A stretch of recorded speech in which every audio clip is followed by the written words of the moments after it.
माननीय सांसदों, माननीय अध्यक्ष महोदया, सभी बैठिए।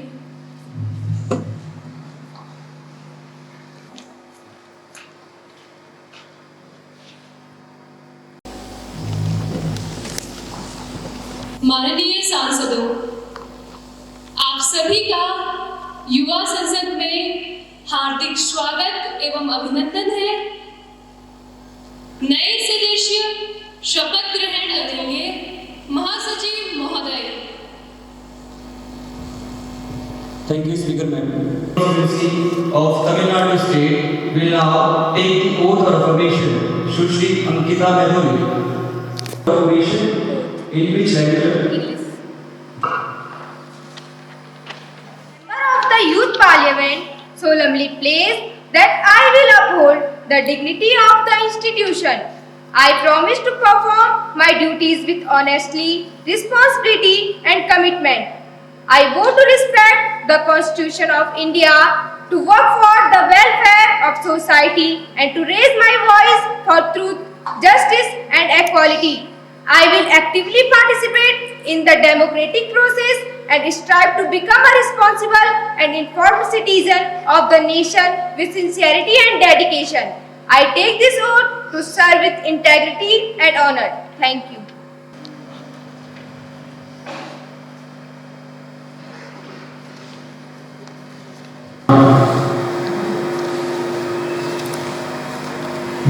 कशिश युवा संसद की सदस्य होने के नाते ईश्वर की शपथ लेती हूँ कि मैं भारत के संविधान, लोकतंत्र और जनता की आवाज की रक्षा के लिए सदैव सतर्क और अडिग रहूंगी। मैं संकल्प लेती हूँ कि सरकार चाहे किसी भी दल की हो, उसकी हर नीति, हर निर्णय और हर खर्च पर सवाल पूछना, जवाब देना और गलतियों का पर्दाफाश करना मेरे कर्तव्य का अनिवार्य हिस्सा रहेगा। मैं संकल्प लेती हूँ कि मेरे लिए राष्ट्रहित सर्वोपरि और सरकार की आलोचना राष्ट्रद्रोह नहीं, बल्कि लोकतंत्र की सबसे पवित्र जिम्मेदारी है। भारत की संप्रभुता, अखंडता, संविधान और लोकतंत्र की परंपराओं की रक्षा करना मेरी सर्वोच्च प्राथमिकता रहेगी। ईश्वर मुझे शक्ति दे कि मैं जनता की उम्मीदों पर खरी उतरूं, सत्ता को जवाबदेह बनाऊं और विपक्ष का दायित्व पूरी निष्ठा, साहस और सच्चाई के साथ निभा सकूं। धन्यवाद।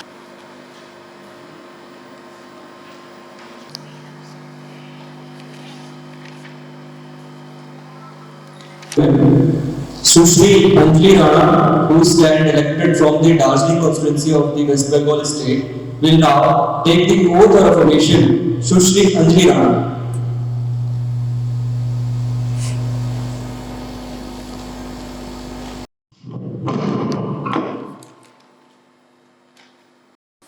আমি अंजलि राणा लोकसभा सदस्य निर्वाचित हुआ। ईश्वर नामे शपथ করতেছি यामी विधि द्वारा प्रतिष्ठित भारतीय संविधान प्रति प्रकृत विश्वास और अनुगत्य पोषण करिब।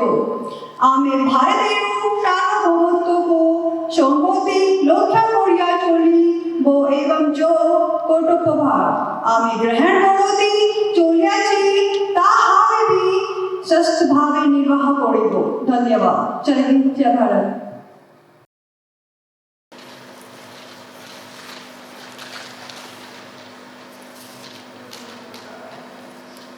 Who stand elected from the Puri constituency of Odisha state will now take the oath of affirmation.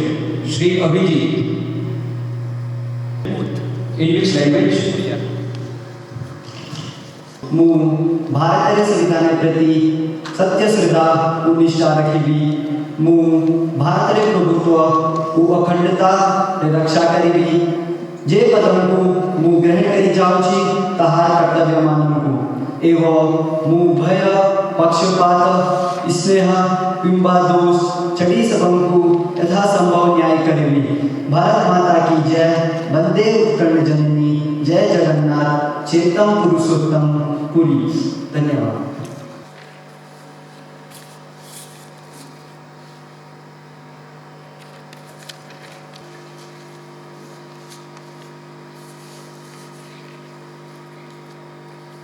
माननीय सांसदों, महामहिम,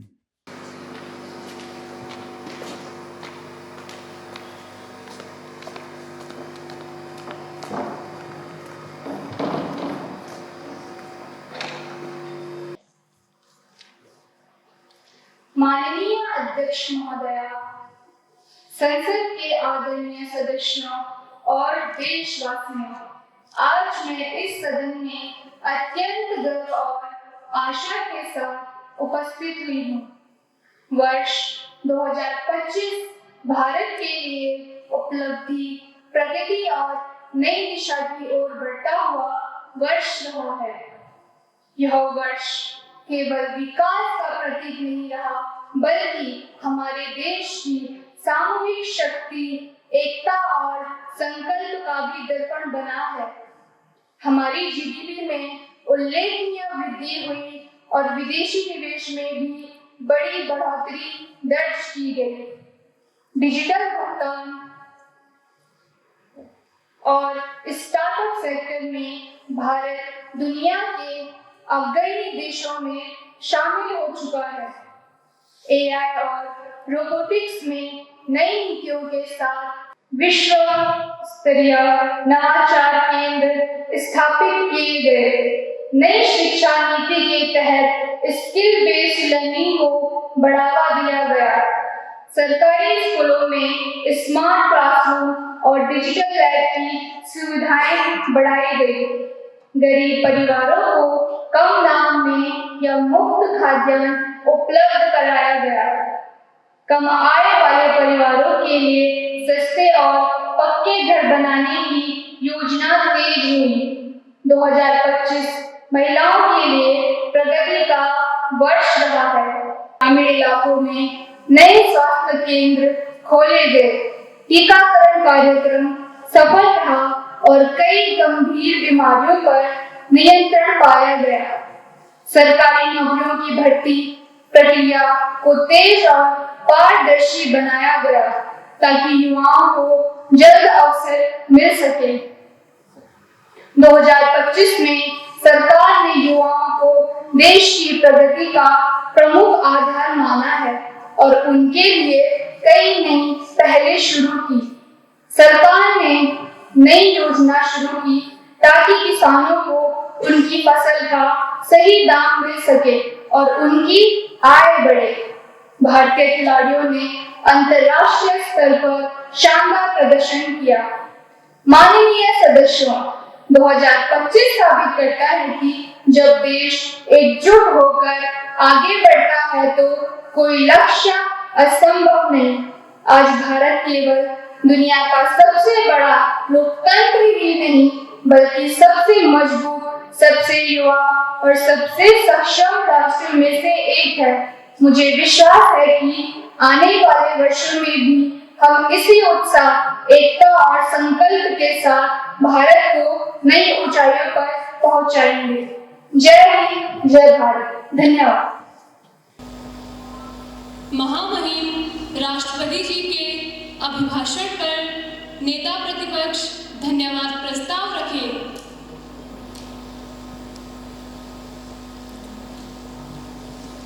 धन्यवाद अध्यक्ष महोदया, जो आपने मुझे महामहिम राष्ट्रपति जी के अभिभाषण पर कहने का अवसर दिया। मैं इस धन्यवाद प्रस्ताव पर सरकार को हार्दिक बधाई देना चाहती हूँ, क्योंकि इतनी आशावादी तस्वीर खींचने के लिए अथक कल्पना शक्ति की आवश्यकता होती है।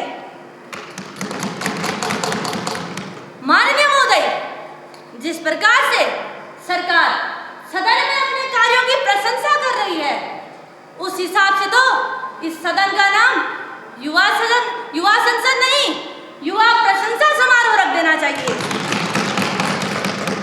माननीय महोदय, देश का विकास बहुत तेजी से हो रहा है, लेकिन उस विकास की रफ्तार इतनी तेज है कि वो युवाओं तक पहुंच ही नहीं पा रही है। माननीय महोदय, हमारे देश का बजट विकसित कम और विचलित ज्यादा है। सरकार के लिए हर चीज सफल, स्कीम सफल, प्लान सफल, वादा सफल। अगर सरकार को मौका मिले तो ये समस्या को भी सफल घोषित कर दे। माननीय महोदय, कानून व्यवस्था की तस्वीर जितनी साफ अभिभाषण में दिखाई गई, काश उतनी साफ सड़कों और संस्थाओं में भी होती। माननीय महोदय, हकीकत तो यह है कि सुरक्षा के नाम पर सिर्फ दावे बड़े हैं, भरोसा नहीं। माननीय महोदय, धन्यवाद प्रस्ताव तो परंपरा है, इसलिए देना पड़ रहा है, लेकिन सरकार से आग्रह करूंगी कि जब हम कभी दोबारा सदन में मिलें तो वह इस अभिभाषण में थोड़ा सच्चाई भी मिला दे। माननीय महोदय, योजनाएं तो आपसे अच्छी बनती नहीं, स्क्रिप्ट तो आप धमाकेदार बना लेते हैं। अंत में बस इतना कहना चाहूंगी कि दुश्मनी जमकर करो, लेकिन ये गुंजाइश रहे जब हम कभी दोस्त हो जाएं तो आपको शर्मिंदा ना होना पड़े। धन्यवाद। महामहिम राष्ट्रपति जी के अभिभाषण पर माननीय प्रधानमंत्री अपना धन्यवाद प्रस्ताव रखें। धन्यवाद माननीय अध्यक्ष महोदया। निश्चित रूप से महामहिम राष्ट्रपति जी के अभिभाषण में देश की दिशा, हमारे सामूहिक संकल्प और आने वाले समय के लक्ष्यों की स्पष्ट झलक देखने को मिलती है, और इस दिशा में निरंतर आगे बढ़ते रहने के लिए हम सभी की सक्रिय सहभागिता अत्यंत आवश्यक है। विपक्ष द्वारा उठाए गए मुद्दों और उनकी चिंताओं को भी हमारी सरकार पूरी गंभीरता से देखती है, क्योंकि जनप्रतिनिधियों द्वारा उठाई जाने वाली हर आवाज हमारे शासन को और अधिक संवेदनशील और उत्तरदायी बनाती है। हमारी सरकार देश की प्रगति, सामाजिक न्याय और जन कल्याण को सर्वोपरि मानकर ही कार्य कर रही है, और यह यात्रा न सिर्फ केवल सरकार की है बल्कि पूरे सदन की और 140 करोड़ भारतीयों की भी साझी यात्रा है। मैं पुनः महामहिम राष्ट्रपति जी के अभिभाषण पर और उनकी दूरदर्शिता पर अपना सम्मान प्रकट करता हूं और पूरे सदन की ओर से उनका धन्यवाद करता हूं। धन्यवाद।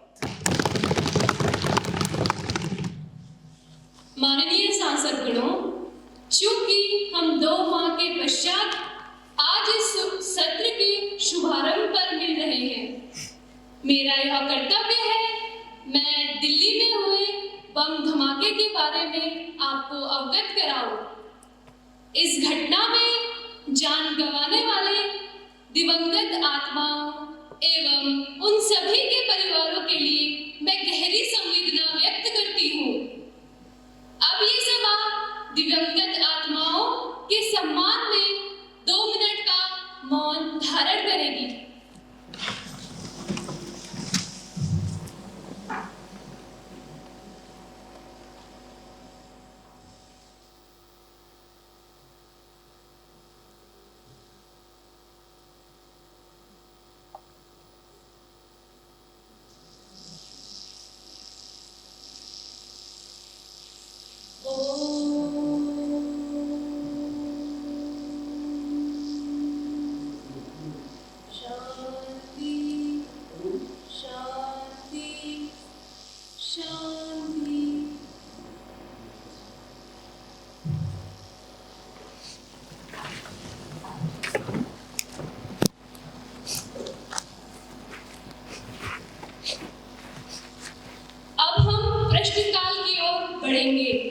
प्रश्न संख्या 50।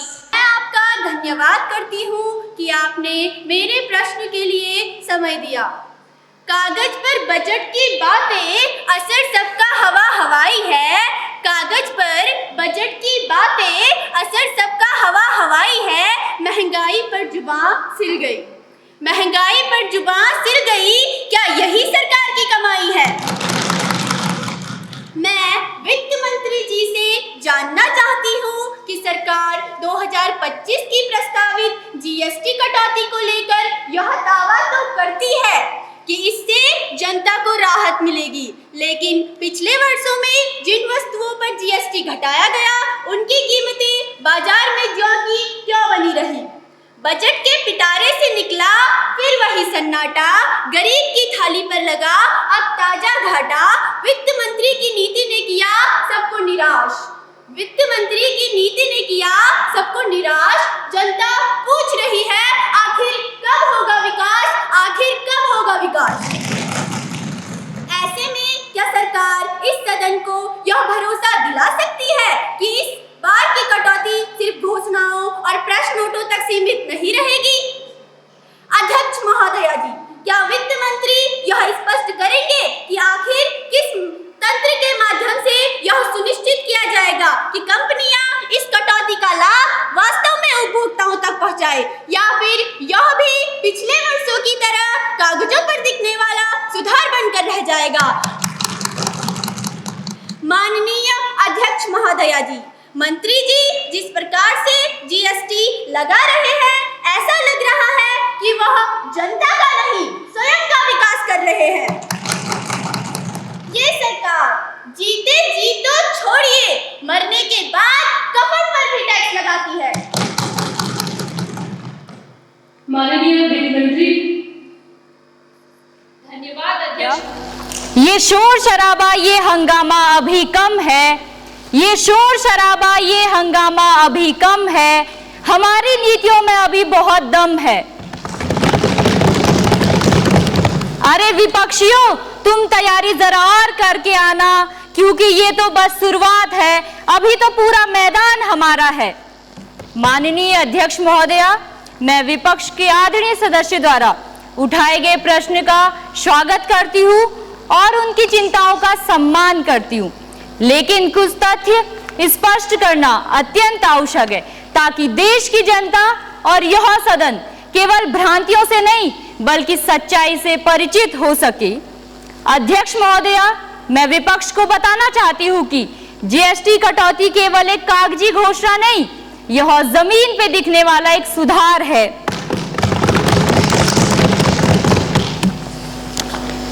अध्यक्ष महोदया, विपक्ष कहता है कि जीएसटी कम हुआ लेकिन कीमतें नहीं घटी। मैं इस सदन को बताना चाहती हूँ कि जीएसटी परिषद के पिछले आंकड़े यह साबित करते हैं कि जिन सेक्टर्स में जीएसटी कम की गई उनमें मूल्य स्थिरीकरण और कई मामलों में 8 से 12% तक की कमी की गई है। महोदया, मैं इस बात से भी सहमत हूँ कि कुछ सेक्टर्स में कंपनियों ने लाभ अपने पास रोका और इसीलिए इस बार हमारी सरकार अधिक कठोर और अधिक सतर्क है। इस बार जीएसटी कटौती केवल घोषणा नहीं बल्कि कार्रवाई के साथ लागू की जाएगी। महोदया, मैं यह स्पष्ट कर दूं कि यह सरकार केवल घोषणा करने वाली सरकार नहीं, यह सरकार डिलीवर करने वाली सरकार है। इस बार हमारी सरकार 3 बड़े कदम उठा रही है। पहला, एमआरपी ट्रैकिंग सिस्टम।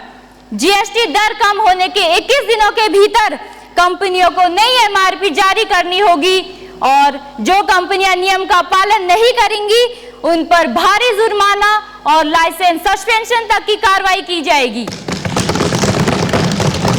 और दूसरा, नई प्रणाली डिजिटल और पारदर्शी होगी। और तीसरा, हर बड़ी कंपनियों को तिमाही रिपोर्ट देनी होगी कि जीएसटी कटौती का लाभ ग्राहकों को कितना और कैसे दिया गया। अध्यक्ष महोदया, जनहित सर्वोपरि है, कंपनी हित नहीं। विपक्ष चिंता ना करे, यह सरकार कॉर्पोरेट नामी नहीं बल्कि 140 करोड़ उपभोक्ताओं की आवाज पर चलती है। हमने पिछले वर्ष की कमियों से सीखा है और इस बार सुधार आधे अधूरे नहीं रहेंगे। अध्यक्ष महोदया, विपक्ष पूछता है कि क्या यह सुधार कागज पर ही रह जाएगा? माननीय महोदया जी, मैं विपक्ष को अवगत करा दूं कि हमने 2025 में कई वस्तुओं पर जीएसटी की पुरानी दरें घटा दी गई हैं। जिन वस्तुओं पर 18 से 12% जीएसटी थी, उन्हें घटाकर 5% कर दिया गया है, और जिन वस्तुओं पर 28% जीएसटी थी, उन्हें घटाकर 18% कर दिया गया है। अध्यक्ष महोदया, मैं आपके माध्यम से विपक्ष से कहना चाहती हूं कि विपक्ष चिंता ना करे, हम घोषणा नहीं करते, हम परिणाम देते हैं। जीएसटी कटौती जनता तक पहुंचे, यह हमारी जिम्मेदारी है और इसे लागू करना हमारा संकल्प। यह सुधार इतिहास बनाएगा, कागज नहीं भर देगा। धन्यवाद महोदया। प्रश्न संख्या 49। धन्यवाद अध्यक्ष महोदय जी, जो आपने मुझे सदन में बोलने का मौका दिया।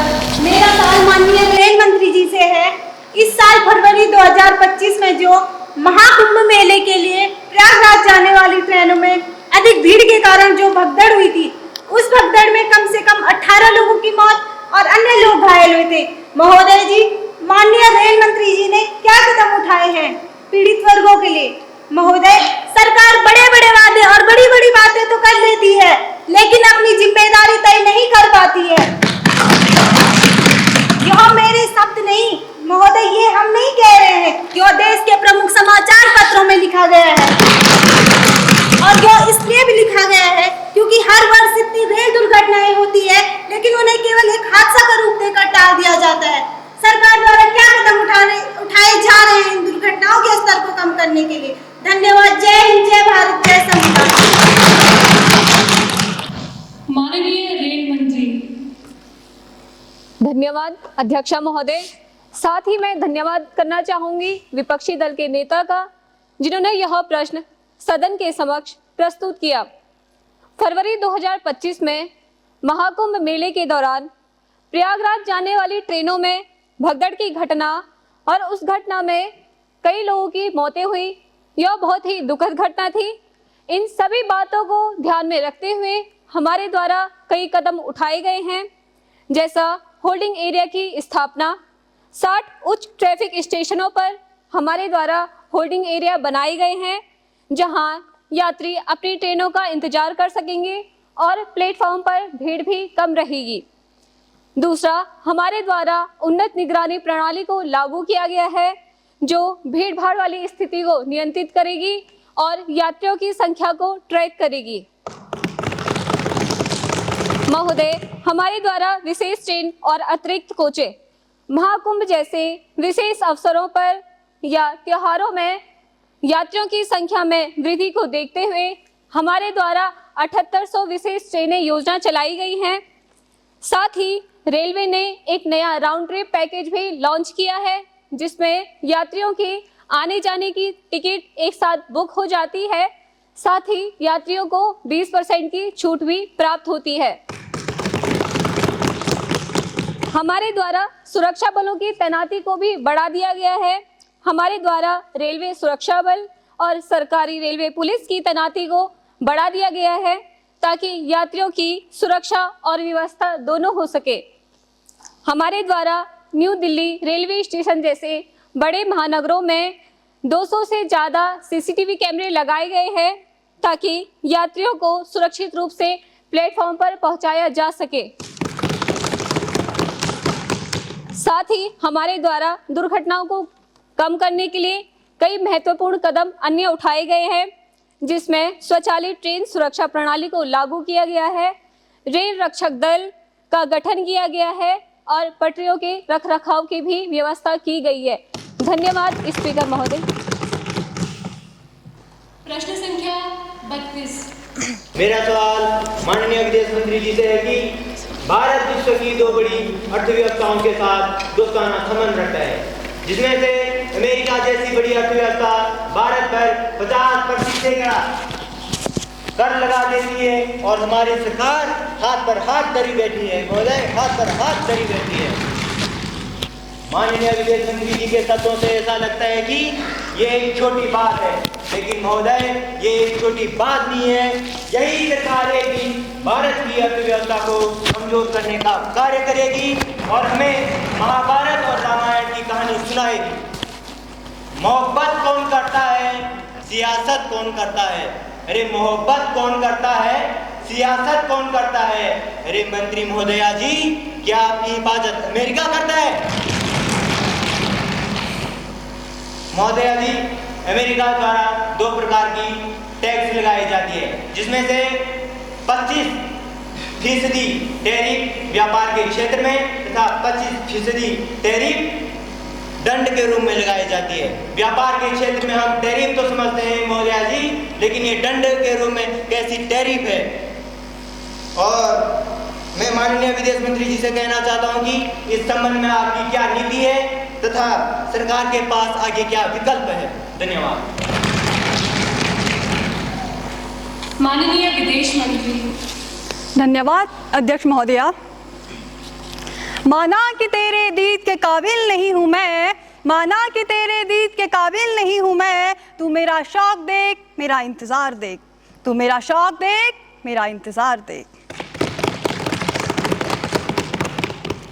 मैं माननीय अध्यक्ष महोदया जी के माध्यम से विपक्षी दल को बताना चाहूंगी कि अंतर्राष्ट्रीय पटल पर भारत को उसके धैर्यपूर्ण एवं जिम्मेदार रवैये के लिए जाना जाता है, इसलिए आप भी थोड़ा सब्र रखिए।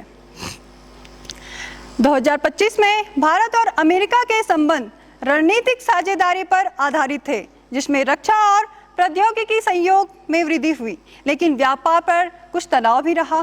भारत के प्रधानमंत्री की अमेरिका यात्रा के बाद 13 फरवरी सन 2025 को एक संयुक्त वक्तव्य जारी किया गया था, जिसमें इस साझेदारी की पुष्टि की। हालांकि व्यापार के घाटे को लेकर अमेरिका के दबाव के कारण टैरिफ जैसे मुद्दे भी बने रहे। भारत को अमेरिका पर पूरी तरह भरोसा करने से पहले से सतर्क रहना होगा, क्योंकि अमेरिका के साथ भारत के संबंध अभी जटिल हैं, जिनमें रक्षा और व्यापार को मजबूत साझेदारी के बावजूद तनाव के तत्व भी है। एक और भारत और अमेरिका रक्षा प्रौद्योगिकी और आर्थिक क्षेत्रों में सहयोग कर रहे हैं, लेकिन दूसरी ओर अमेरिका के अपने हितों और राजनीतिक बदलावों के कारण संबंध में अनिश्चितता बनी रहती है। इसलिए भारत को अमेरिका के साथ संबंधों में संतुलन बनाना होगा। भारत के लिए अमेरिका पर भरोसा करने के पक्ष और विपक्ष में कुछ तर्क हैं जो मैं आपके सम्मुख रखना चाहूँगी, जिनमें कुछ सकारात्मक पहलू भी हैं। भारत और अमेरिका की रक्षा साझेदारी मजबूत है और इनमें हथियारों की खरीद, तकनीकी हस्तांतरण और हिंद प्रशांत क्षेत्रों में सहयोग शामिल है। महोदया जी, ये मेरे सवालों के सही जवाब नहीं है। महोदया जी, मेरे सवाल टैरिफ पर था, ये यहाँ हथियारों की बात कर रहे हैं। महोदया जी, यहाँ आप ये बोल रहे हैं, बाहर इनकी सरकार नहीं बोल रही। कृपया आप बैठ जाइए। अगर आप सवाल पूछने की क्षमता रखते हैं तो सुनने की भी क्षमता रखिए। अन्य सहयोग की बात है, जो अंतरिक्ष सहयोग में कुछ वृद्धि हुई है, जिनमें नासा, इसरो साझेदारी और इक्सो मिशन 4 भी शामिल है। नकारात्मक पहलू है राजनीतिक और आर्थिक दबाव। अमेरिका द्वारा व्यापार और टैरिफ को लेकर भारत पर राजनीतिक और कूटनीतिक दबाव डाले जाने की संभावना बढ़ रही है। आज भारत में टैरिफ अस्थिरता के कारण व्यापार के पुराने समीकरण उलट रहे हैं, एंटी ग्लोबलाइजेशन भावना बढ़ रही है और यह विश्व अर्थव्यवस्था के लिए चिंता का विषय है। और ऐसे समय में भारत को अपनी रणनीति मजबूत करते हुए आगे बढ़ना होगा, न कि एक दूसरे पर आरोप प्रत्यारोप लगाना। यदि ऐसे समय में हम एक दूसरे पर आरोप प्रत्यारोप करते रहे तो स्वाभाविक है कि आने वाले समय में भी विदेशी देश हमारे देश का शोषण करते रहेंगे। भारत अमेरिका के साथ कोई भी व्यापारिक समझौता तभी करेगा जब उसकी रेड लाइंस यानी कृषि और डेयरी सेक्टर में विदेशी सामान की बिना रोक टोक एंट्री की अनुमति ना दी जाए। जो रणनीतिक नुकसान हुआ था उसे अब पाटना होगा। धन्यवाद। जय हिंद, जय भारत। प्रश्न संख्या 5। स्पीकर महोदया, आपने मुझे इस सदन में अपने प्रश्न रखने का मौका दिया। महोदया जी, माननीय मंत्री महोदय, देश में बढ़ती जा रही है। मंत्रालय सड़क सुरक्षा बढ़ाने के लिए कोई ठोस कदम जैसे trauma care centre, intelligent transport system या स्कूल स्तर जैसी शिक्षा लागू कर रही है। माननीय मंत्री महोदय, इस वर्ष 2025 में बाढ़, भूस्खलन और भारी बारिश से कई राजमार्ग क्षतिग्रस्त हुए हैं। मंत्रालय इसके पुनर्निर्माण के लिए सरकार क्या विशेष योजनाएं लागू कर रही है? धन्यवाद स्पीकर महोदय। माननीय सड़क परिवहन मंत्री। धन्यवाद माननीय अध्यक्ष महोदया जी। एवं आपके माध्यम से मैं प्रतिपक्ष का भी धन्यवाद करना चाहूंगा, जिन्होंने ये जनहित का मुद्दा इस सदन में रखने का कष्ट किया। माननीय अध्यक्ष महोदया जी, मैं आपके माध्यम से सदन को आश्वस्त करना चाहता हूं कि हमारी सरकार ने अगले 5 वर्षों के लिए ग्रामीण कस्बाई सड़कों को मजबूत और व्यापक एवं वैज्ञानिक नीति तैयार की है। उन नीतियों को मैं आपके सम्मुख रखना चाहता हूं। हमारी सरकार द्वारा ग्रामीण सड़क की समस्याओं को मद्देनजर रखते हुए प्रधानमंत्री ग्राम सड़क योजना लॉन्च की गई है। इस योजना के तहत हम हर गांव को ऑल वेदर रोड से जोड़ने का काम कर रहे हैं एवं इस योजना के तहत हम टूटी सड़कों का समग्र पुनर्निर्माण करने का कार्य कर रहे हैं, केवल पेचवर्क नहीं। जैसे कि प्रतिपक्ष द्वारा सवाल पूछा गया कि आप ग्रामीण कस्बों की सड़कों की समस्याओं को लेकर क्या समाधान है आपके पास, तो मैं प्रतिपक्ष को माननीय अध्यक्ष महोदय के माध्यम से बताना चाहूंगा कि हमारी सरकार द्वारा ग्रामीण कनेक्टिविटी मिशन लॉन्च किया गया है, जो छोटी बस्तियों, टोलों, हाट बाजारों को मुख्य सड़क से जोड़ने का कार्य कर रहा है। इस योजना के तहत हम हर जिले को GIS मैपिंग द्वारा रोड गैप ढूंढ रहे हैं, वह उनको भरने का कार्य कर रहे हैं। एवं माननीय अध्यक्ष महोदया जी, आपके माध्यम से मैं प्रतिपक्ष को यह भी बता देना चाहता हूं कि अगले 5 वर्ष की ग्रामीण कस्बी सड़कों को मजबूत बनाने हेतु हमारी सरकार द्वारा performance based road maintenance system launch किया गया है, जिसके तहत हमारी सरकार सड़क बनाएगी भी और उसकी बराबर मरम्मत भी करेगी। इस योजना के तहत हम ठेकेदारों को निश्चित 5 साल की निश्चित जिम्मेदारी देंगे एवं हमारी सरकार द्वारा बढ़ता प्रदूषण को मद्देनजर रखते हुए ग्रीन रोड टेक्नोलॉजी लॉन्च की गई है। इससे हम वन टाइम यूज प्लास्टिक से सड़क निर्माण कार्य करेंगे, वह पर्यावरण को शुद्ध और स्वच्छ रखेंगे। माननीय अध्यक्ष महोदया जी, हमारी सरकार सड़क परिवहन क्षेत्र में सुरक्षा, गुणवत्ता और कनेक्टिविटी तीनों पर एक साथ कार्य कर रही है। हमारा संकल्प सरल है, मजबूत सड़क, सुरक्षित सड़क और हर नागरिक तक पहुंचे सड़कें। धन्यवाद। माननीय रक्षा मंत्री। धन्यवाद माननीय अध्यक्ष महोदया। महोदय, मैं आपके माध्यम से विपक्षी सदस्य से कहना चाहूंगी कि आप शब्दों से जंग रचा लीजिए, हम काम से भारत को मजबूत बनाते हैं। रखवाली का फर्ज निभाने वाले टिप्पणियों से नहीं, त्याग से पहचान पाते हैं।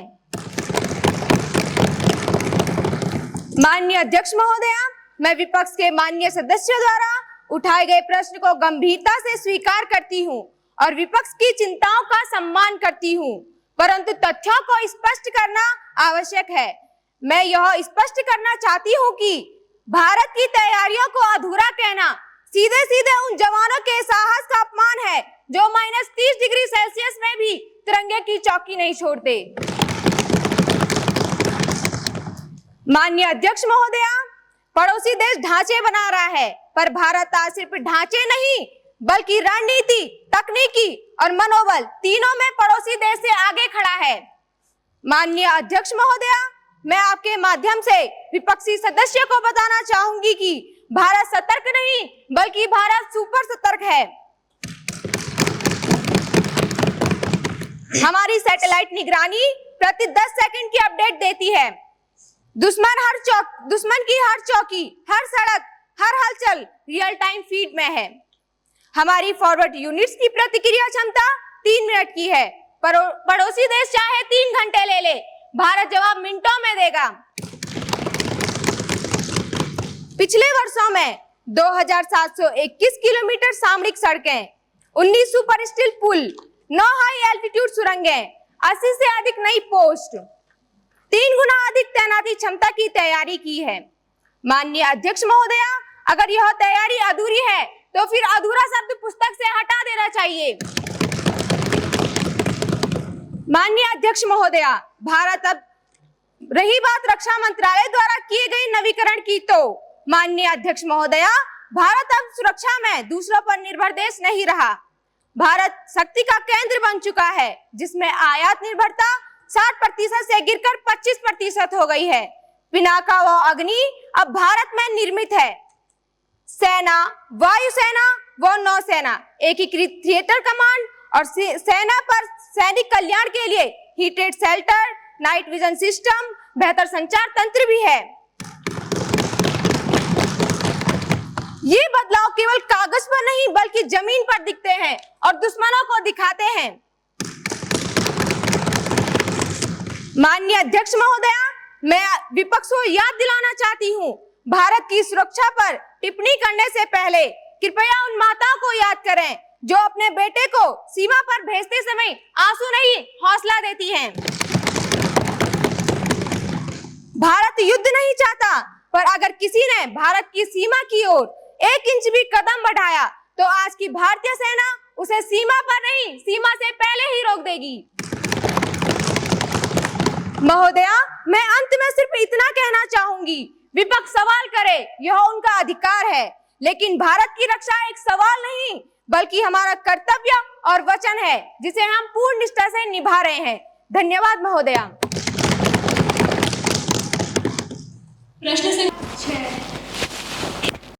प्रश्न मैं आपका ध्यान उन वास्तविकताओं की ओर दिखाना चाहती हूँ जिन्हें देश का हर आम नागरिक रोज अनुभव करता है।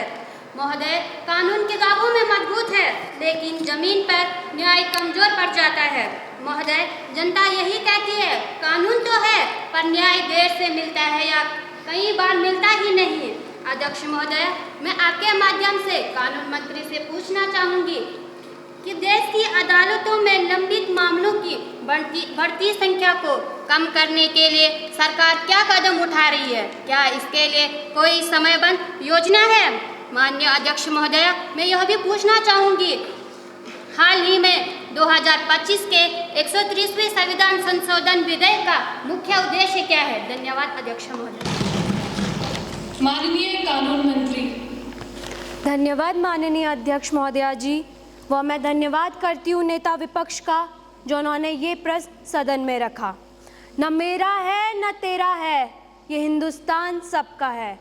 न मेरा है न तेरा है, ये हिंदुस्तान सबका है। नहीं समझी गई ये बात, नहीं समझी गई ये बात तो नुकसान सबका है। जो आकर मिल गई इसमें वो दिखलाई नहीं देती, जो नदियाँ मिल गई इसमें वो दिखलाई नहीं देती। महासागर बनाने में मगर एहसान सबका है, मगर एहसान सबका है। मैं सदन से कहना चाहती हूँ, न्याय केवल एक शब्द नहीं, यह देश के हर नागरिक की सांस है, और जब न्याय में देरी होती है तो नागरिक का भरोसा टूटता है। परंतु महोदया जी, सरकार ने इस टूटते हुए भरोसे को ही नई ताकत देने का संकल्प लिया है। आज भारत की न्याय व्यवस्था बदलाव के उस दौर से गुजर रही है जहां हर कदम, हर नीति, हर निर्णय न्याय की गति बढ़ाने की दिशा में लिया जा रहा है। महोदया, सरकार का संदेशा स्पष्ट है। महोदया, सरकार द्वारा ई कोर्ट्स यानी डिजिटल केस, ऑनलाइन दस्तावेज, तेज सुनवाई, यह है भारत की न्यायिक पहचान। फास्ट ट्रैक अदालतों, महोदया जी, महिलाओं, बच्चों व गंभीर मामलों के लिए अब इंतजार शब्द खत्म हो गया है।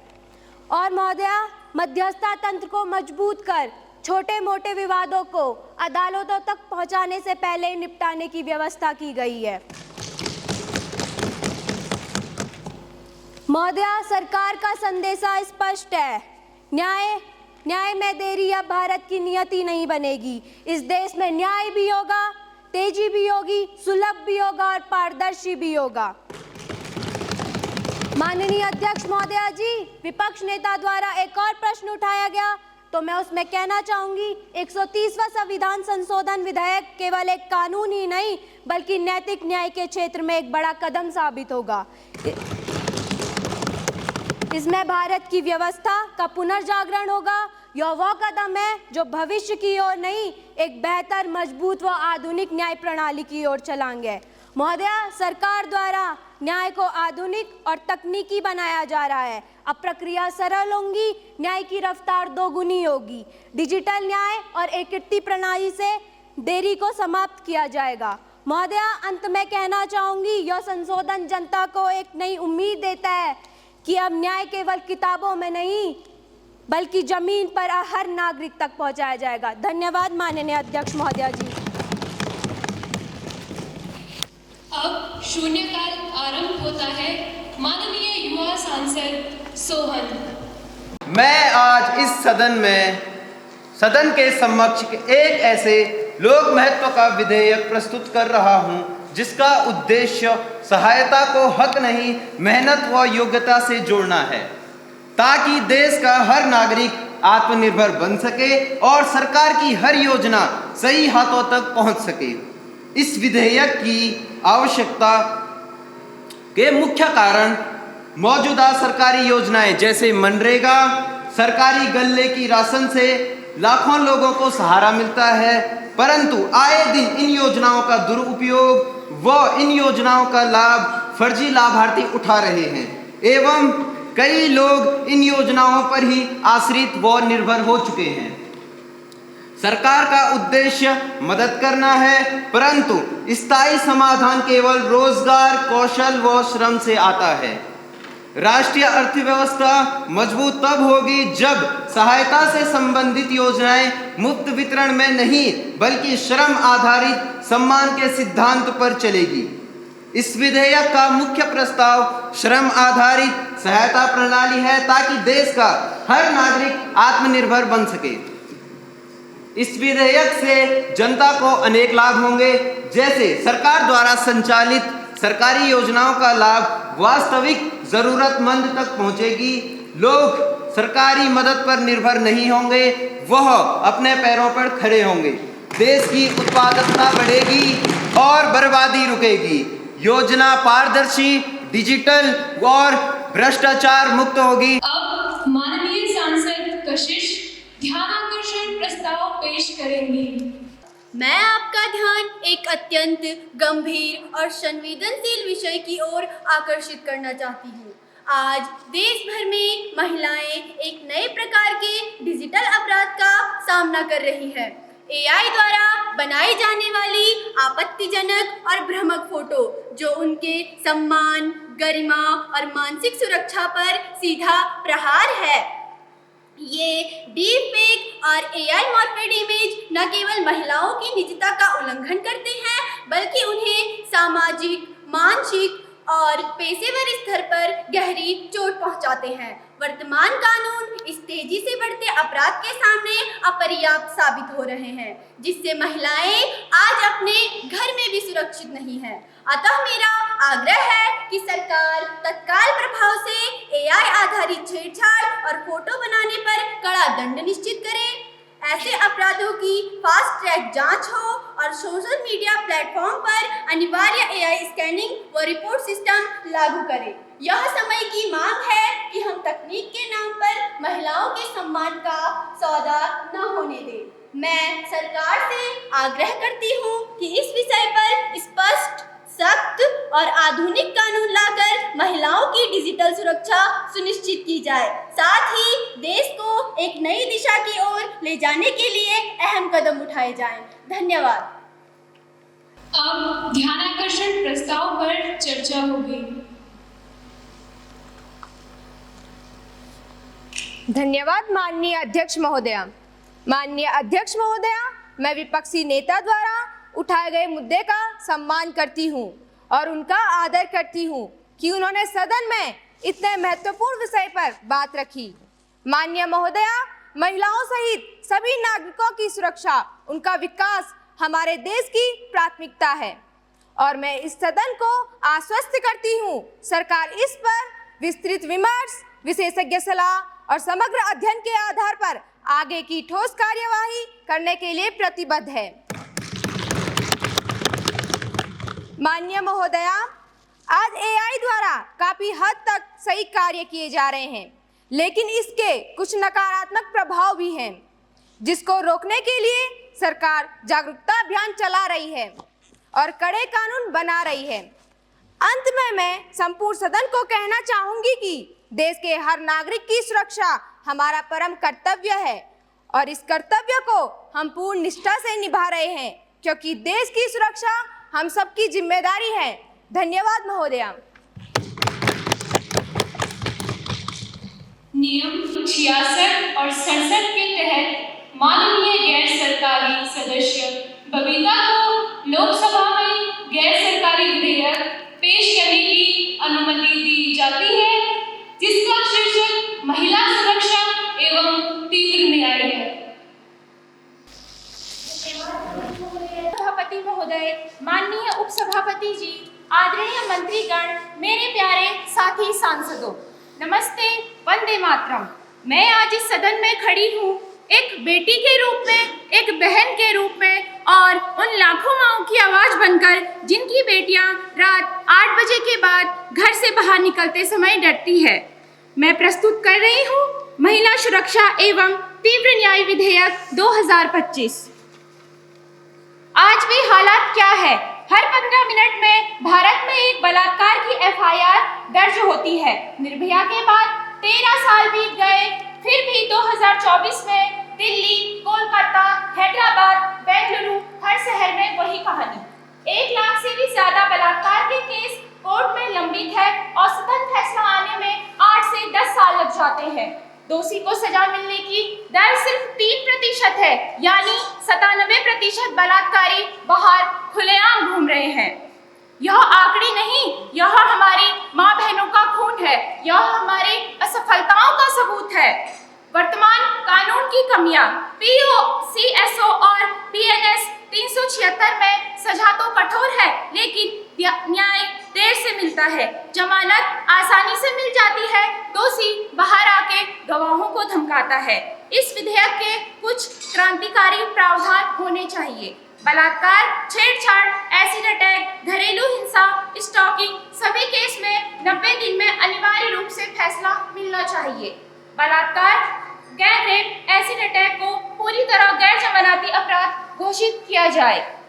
दोषी को अंतिम जमानत भी नहीं, दोष सिद्ध होने पर न्यूनतम सजा 20 साल, गैंग रेप एवं हत्या पर मृत्युदंड अनिवार्य रूप से दिया जाए।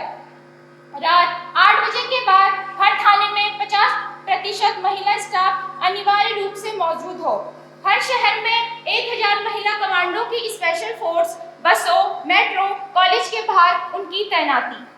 माननीय सभापति महोदय, यह विधेयक सिर्फ कानून नहीं, यह हमारी माँ बहनों को एक नई जिंदगी देने का वादा है। माननीय सभापति महोदय, यह कहता है अब एक और निर्भया नहीं बनेगी, अब एक और बेटी सड़क पर असुरक्षित नहीं रहेगी। मैं सभी दलों से हाथ जोड़कर निवेदन करती हूँ, इस बार राजनीति को दरवाजे पर छोड़कर आइए, क्योंकि जिस दिन हमारी बेटी सुरक्षित होगी, उसी दिन हमारा देश सच में विश्व गुरु बनेगा। अंत में मैं कवि की पंक्तियों से अपनी बात खत्म करती हूँ। ये मत पूछो कि देश ने तुम्हें क्या दिया है, ये मत पूछो कि देश ने तुम्हें क्या दिया है, ये पूछो कि तुमने अपनी बेटियों को क्या दिया है, कि ये पूछो तुमने अपनी बेटियों को क्या दिया है। जय हिंद, जय भारत। मैं यह विधेयक सदन के विचारार्थ और पारित करने हेतु प्रस्तुत करती हूँ। धन्यवाद। माननीय प्रतिपक्ष नेता इस विधेयक पर अपना विचार रखें।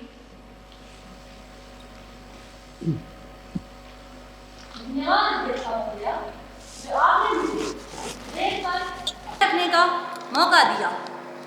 विपक्ष में होने के नाते हमारा यह कर्तव्य बनता है कि हम सरकार के अनुचित कार्यों पर कार्रवाई करें और आवाज़ उठाएं, लेकिन सरकार द्वारा जो कार्य जनता के हित में किए जाते हैं उनका हम समर्थन भी करते हैं। और आज इस विधेयक में जो बात कही वो हमारे देश की बेटियों के लिए है।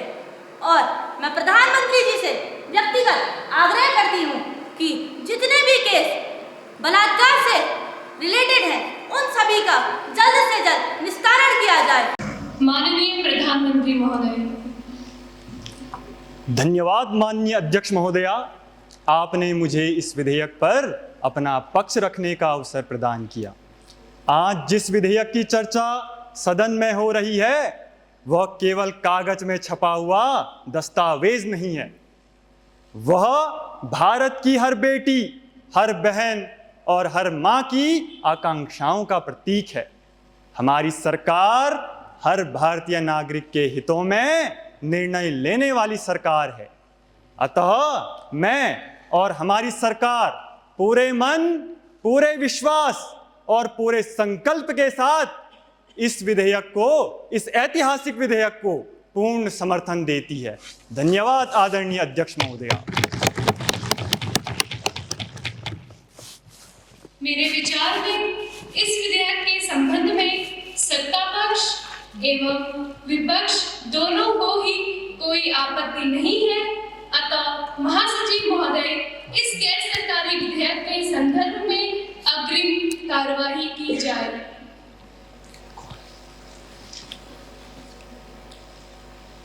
माननीय सांसदों, मैं आपको सूचित करती हूँ, माननीय युवा सांसद दिया द्वारा इस सदन में अविश्वास प्रस्ताव का नोटिस दिया गया है। इस नोटिस में कहा गया है कि यह सरकार के प्रति विश्वास का अभाव प्रकट करती है। मैं इस अविश्वास प्रस्ताव पर चर्चा करने की अनुमति देती हूँ। मैं सदस्यों से अनुरोध करती हूँ कि वे इस प्रस्ताव पर अपना विचार व्यक्त करें। माननीय सांसद दिया। धन्यवाद अध्यक्ष महोदया। माननीय प्रधानमंत्री जी, आपका हर भाषण हम करेंगे, हमने किया है, हम कर सकते हैं से शुरू होकर वही खत्म हो जाता है, लेकिन देश पूछ रहा है कब, कैसे और कहां है बदलाव। माननीय महोदय, जनता का विकास जनता को दांव पर लगाकर न किया जाए, बल्कि जनता को साथ लेकर किया जाए। और यहाँ तो स्थिति ऐसी है कि गरीब गरीब होते जा रहा है और अमीर अमीर होते जा रहा है और सरकार को कोई फर्क ही नहीं पड़ रहा है। ख्याल होता नेताओं को तो जनता बेहाल न होती, कि ख्याल होता नेताओं को तो जनता बेहाल न होती, पैसा इनकी भूख न होती तो आज देश के युवाओं पर राजनीति भी नहीं होती। माननीय स्पीकर महोदय, मैं प्रधानमंत्री जी का एक व्यक्ति के तौर पर सम्मान करती हूँ, लेकिन एक प्रधानमंत्री के तौर पर वे मुझे योग्य नजर नहीं आते। सरकार ने कहा हमने किसानों का सम्मान बढ़ाया, आपने इतना सम्मान बढ़ाया कि किसानों को विरोध करने के लिए सड़कों पर उतरना पड़ा। माननीय महोदय, आपने कहा कि आप किसानों की आय दोगुनी करेंगे। किसानों की आय तो आपने दोगुनी हुई नहीं, लेकिन आपने उनका कर्जा जरूर दोगुना कर दिया। माननीय महोदय, जो हमारे देश के किसान हमारी प्राथमिकता होने चाहिए थे, आज वो सरकार की गलत राजनीति के कारण पिछड़ चुके हैं। माननीय महोदय, आज सब्जी तेल के दाम आसमान छू रहे हैं। समझ नहीं आ रहा बाजार में सब्जियां बिक रही हैं या सोना बिक रहा है। प्रधानमंत्री जी, मैं आपसे विशेष रूप से जानना चाहूंगी, न्यू इंडिया में जॉब के लिए स्किल चाहिए या फिर किस्मत चाहिए? बेरोजगारी पर तो सरकार की चुप्पी ऐसी है जैसे परीक्षा के दिन खाली कॉपी देने वाले छात्र की होती है। आत्मविश्वास तो बहुत होता है, लेकिन जवाब एक भी नहीं। माननीय मंत्री जी कहते हैं स्टार्टअप इंडिया, स्किल इंडिया, युवा पूछ रहा है जॉब इंडिया कहाँ है?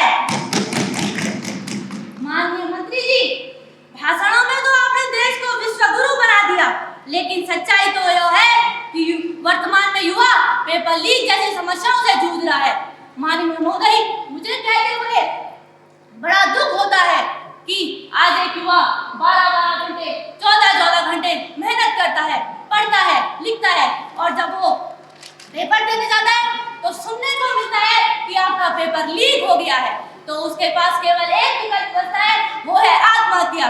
माननीय महोदय, सरकार ने युवाओं पर जो ये गंभीर राजनीति छेड़ी है, इसे बंद कर दीजिए। आप कह रहे हैं कि पूर्व सरकार ने क्या किया। प्रधानमंत्री जी, अगर हर गलती विपक्ष की है तो आप सत्ता में क्या करने आए थे? आप सत्ता में हमारी गलतियां लिखवाने आए हैं या देश का विकास करने आए हैं? मंत्री जी कहते हैं कि हमारी नीतियों में अभी बहुत दम है। अरे दम दिखाना है तो शब्दों में मत दिखाओ, परिणामों में दिखाओ। आप कहते हैं हमारा शौक देखो, हमारा इंतजार देखो। अरे इतने सालों से वही तो देख रहे हैं, अब थोड़ा सा विकास भी दिखा दीजिए। माननीय महोदय, भारत देश को सरकार कह रही है कि देश सुपर सतर्क है, तभी तो महोदय देश में इतने ज्यादा आतंकी हमले हो रहे हैं। माननीय महोदय, सरकार के पास बहुमत हो सकता है, पर भरोसा वो आज इस सदन में दिखाई नहीं दे रहा है। जब नीतियों में स्पष्टता ना हो, जब निर्णयों में पारदर्शिता ना हो और जब सरकार जनता की भरोसे की कसौटी पर खड़ी न उतर पाए, तो इस सदन का परम कर्तव्य है कि वो अपनी भूमिका निभाए। मैं धारा 115 तथा लोकसभा की प्रक्रिया एवं कार्य संचालन नियमों के नियम 198 के अंतर्गत यह प्रस्ताव पेश करती हूँ कि यह सदन माननीय प्रधानमंत्री जी के नेतृत्व वाली सरकार में अपना विश्वास खो चुका है, इसलिए मैं सरकार के खिलाफ अविश्वास प्रस्ताव पेश करती हूँ। मैडम स्पीकर, मैं इस प्रस्ताव पर चर्चा की मांग करती हूँ। धन्यवाद। माननीय प्रधानमंत्री महोदय। धन्यवाद माननीय अध्यक्ष महोदया, आपने मुझे इस अविश्वास प्रस्ताव पर अपना पक्ष रखने का अवसर प्रदान किया और मैं विपक्ष का भी आभार व्यक्त करता हूं कि उन्होंने अपने विचार रखे। माननीय अध्यक्ष महोदया, मैं आपके माध्यम से इस सदन को बताना चाहता हूं कि हमारी सरकार ने देश की हर समस्या को बड़ी गंभीरता से लिया है और उनका उचित समाधान भी किया है। हमारी सरकार हर भारतीय नागरिक के हित में हर पल हर क्षण सक्रिय रूप से कार्यरत है। माननीय अध्यक्ष महोदया, हमने महंगाई जैसे अति महत्वपूर्ण मुद्दे को सिर्फ वादों में नहीं रखा, बल्कि उस पर वास्तविक नियंत्रण रखने के लिए ठोस और प्रभावी कदम भी उठाए हैं। परिणाम आंकड़ों में स्पष्ट रूप से देखा जा सकता है कि अक्टूबर 2025 में महंगाई दर महज 0.25% पर आ गई है और इस गिरावट के प्रमुख कारण हमारी सरकार के द्वारा की गई जीएसटी दरों में प्रभावी कटौती, सार्वजनिक वितरण प्रणाली का मजबूत किया जाना और ई-नेम जैसे ऑनलाइन कृषि बाजारों से किसानों से सीधे खरीद सुनिश्चित किया जाना है। माननीय अध्यक्ष महोदया, विपक्ष कहता है कि युवाओं के हाथ खाली हैं। मैं विपक्ष से कहना चाहता हूं कि शायद उन्होंने अपनी आंखें बंद की हुई हैं। माननीय अध्यक्ष महोदया, हमारी सरकार ने युवाओं के रोजगार और कौशल के लिए ऐतिहासिक कदम उठाए हैं।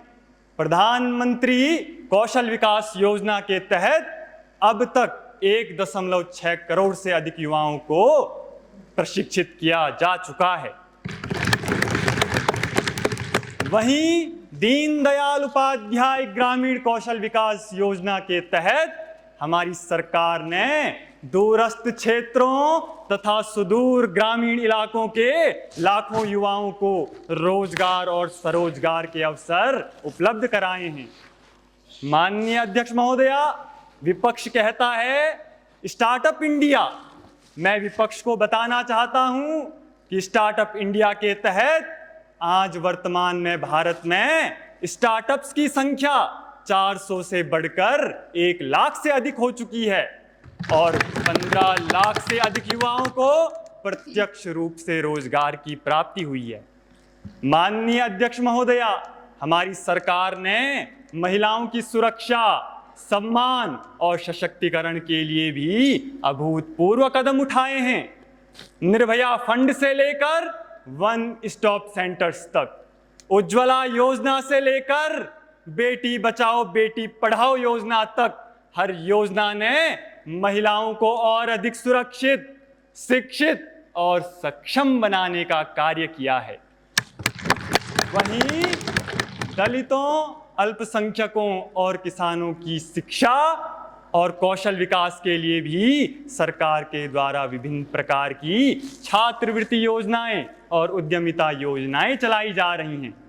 माननीय अध्यक्ष महोदया जी, मैं विपक्ष से कहना चाहता हूं कि शक की दीवारों को गिरा दीजिए, विश्वास के दीपक को जलाइए। यह देश किसी एक का नहीं, हम सबका है, इसलिए मिलकर साथ निभाइए। टकरारों से क्या हासिल जब लक्ष्य है विकास का, जो हाथ आगे बढ़ाए देश के विकास के लिए, उनका सम्मान बढ़ाइए, उनका साथ निभाइए। माननीय अध्यक्ष महोदया जी, विपक्ष द्वारा लाए गए अविश्वास प्रस्ताव के माध्यम से जो उन्होंने सरकार पर आरोप लगाए हैं, वो तथ्यों पर आधारित नहीं है, वो निराधार है। अतः मैं पूरे सदन से निवेदन करना चाहता हूं कि इस प्रकार के आधारहीन अविश्वास प्रस्ताव को तुरंत खारिज किया जाए। धन्यवाद माननीय अध्यक्ष महोदया। सरकार के प्रति विश्वास का अभाव प्रकट किया गया है। जो सांसद एवं मंत्री इस अविश्वास प्रस्ताव के पक्ष में है, वो हाँ कहें। जो सांसद एवं मंत्री इस अविश्वास प्रस्ताव के विपक्ष में है, वो ना कहें। मेरा विचार है, ना का बहुमत है, ना का बहुमत है, ना का बहुमत है। अब काम रोको प्रस्ताव माननीय सांसद पल्लवी पेश करेंगी। इस सदन के पटल पर अत्यंत गंभीर एवं आपातकालीन काम रोको प्रस्ताव रखना चाहती हूँ। महोदया, हमारे वीर जवानों ने ऑपरेशन सिंदूर के तहत सीमा पार मौजूद दुश्मन देश के 9 आतंकी ठिकानों को पूर्ण रूप से ध्वस्त कर दिया। यह जवाब था उस कायराना हमले का, जिसमें हमारे 26 निर्दोष नागरिक और जवान शहीद हो गए। लेकिन महोदया, क्या सिर्फ सर्जिकल स्ट्राइक काफी है? क्या हम बार बार आतंकवादियों को मारकर फिर इंतजार करेंगे कि अगला हमला कब आएगा? उस देश की सेना और ISI ने खुलेआम स्वीकार किया है कि वे भारत के खिलाफ छद्म युद्ध लड़ रहे हैं। फिर हम छद्म युद्ध क्यों लड़ रहे हैं? महोदया, जब मुद्दा देश की सुरक्षा का हो तो प्रचार नहीं, पारदर्शिता जरूरी है। जवानों की वीरता पर कोई सवाल नहीं, सवाल सरकार की चुप्पी और अस्पष्ट जानकारी पर है। महोदया, यह सदन मांग करता है कि भारत सरकार तुरंत उस देश के खिलाफ कठोर निर्णायक कदमों की घोषणा करे। अवैध कब्जे वाले क्षेत्रों को मुक्त कराकर भारत में मिलाया जाए। उस देश के साथ सभी व्यापार, क्रिकेट और कूटनीति संबंध तत्काल प्रभाव से समाप्त किया जाए। महोदया, यह युद्ध किसी क्षेत्र के लिए नहीं, यह युद्ध हमारी बच्चों की नींद के लिए है, हमारी माताओं की मंगलसूत्र की सुरक्षा के लिए है, हमारे देश की शान के लिए है। क्योंकि महोदया, अब बहुत हुआ सब्र का इम्तिहान, अब बहुत हुआ सब्र का इम्तिहान। अब तो जंग चाहिए पूरा हिंदुस्तान, अब तो जंग चाहिए पूरा हिंदुस्तान। जय हिंद, जय भारत, जय सभी। निर्धारित सांसद दल न होने के कारण काम रोको प्रस्ताव स्थगित किया गया है। अतः सदन की कार्यवाही सुचारू रूप से जारी रहेगी। अब वित्त मंत्री जी को विधेयक प्रस्तुत करने की अनुमति है। महोदया, जैसा कि सभी जानते हैं, हमारे संविधान में बेटे के समान ही बेटी को भी माता पिता की संपत्ति पर पूरा अधिकार है। लेकिन जब माता पिता वृद्ध अवस्था में आ जाते हैं तो कहीं ना कहीं वृद्ध माता पिता असहाय हो जाते हैं। महोदया, ऐसे समय में एक ऐसा कानून होना चाहिए कि माता पिता की देखभाल विवाह के पश्चात भी पुत्री उतना ही करे जितना एक पुत्र करता है। धन्यवाद महोदया। जो इस प्रस्ताव के समर्थन में है वे हाँ बोले। हाँ। जो इस प्रस्ताव के पक्ष में नहीं है वे ना बोले। निर्धारित सांसद बल हाँ होने के कारण विधेयक प्रस्ताव पारित किया जाता है। अब माननीय संसदीय माननीय सभापति महोदय जी, माननीय उपसभापति महोदय जी, माननीय प्रधानमंत्री जी, केंद्रीय परिषद के मेरे सभी सहयोगीगण, संसद के सभी सदस्य, सम्मानित सदस्यगण, आज हम इस सत्र के सफलतापूर्वक समापन के लिए उपस्थित हुए हैं। मैं सबसे पहले माननीय सभापति महोदय जी का हृदय से आभार व्यक्त करती हूँ कि आपने अत्यंत धैर्य, निष्पक्षता और कुशलता से सदन की कार्यवाही का संचालन किया। आपकी गरिमामय अध्यक्षता के कारण ही हम इतने महत्वपूर्ण विधायी कार्य को संपन्न कर पाए। इस सत्र में हमने कुछ विधेयक पारित किए, जिसमें से कुछ अत्यंत महत्वपूर्ण है, जिनमें देश की प्रगति और जन कल्याण से सीधे जुड़े हुए हैं, जैसे अर्थव्यवस्था, कृषि, शिक्षा, स्वास्थ्य, महिला सशक्तिकरण, डिजिटल इंडिया और आत्मनिर्भर भारत जैसे विषयों पर सार्थक और गहन चर्चा की। कई बार मतभेद भी सामने आए, परंतु अंततः सभी ने लोकतंत्र की मर्यादा का पालन करते हुए राष्ट्रहित को सर्वोपरि रखा। यह संसद की जीवंतता का प्रमाण है। मैं विपक्ष के सभी सम्मानित सदस्यों का भी आभार व्यक्त करती हूँ कि आपने सत्ता पक्ष को निरंतर जागरूक रखा, कमियों को उजागर किया और रचनात्मक सुझाव दिए। यही संसदीय लोकतंत्र की सच्ची सुंदरता है। मैं सभी माननीय सदस्यों का भी धन्यवाद करती हूँ, जिन्होंने लंबे समय तक, कई रात के अंतिम पहर तक भी सदन में उपस्थित रहकर अपने कर्तव्य का निर्वहन किया है। संसद सचिवालय, मार्शल स्टाफ, मीडिया मित्र और सभी सहायक कर्मचारियों का भी हृदय से आभार, जिनके बिना सदन की कार्यवाही सुचारू रूप से चलाना संभव नहीं था। माननीय सभापति महोदय जी, अंत में मैं आपसे अनुरोध करती हूँ कि इस सत्र को स्थगित करने की कृपा करें, इस आशा और विश्वास के साथ कि अगले सत्र में हम और भी अधिक रचनात्मक और ऊर्जा के साथ देश सेवा में जुटेंगे। भारत माता की जय। जय हिंद। धन्यवाद अध्यक्ष महोदय। मैं आपके आचरण से यह आशा कर सकती हूँ कि आगामी सत्र और अधिक रचनात्मक, फलदायी और जनता के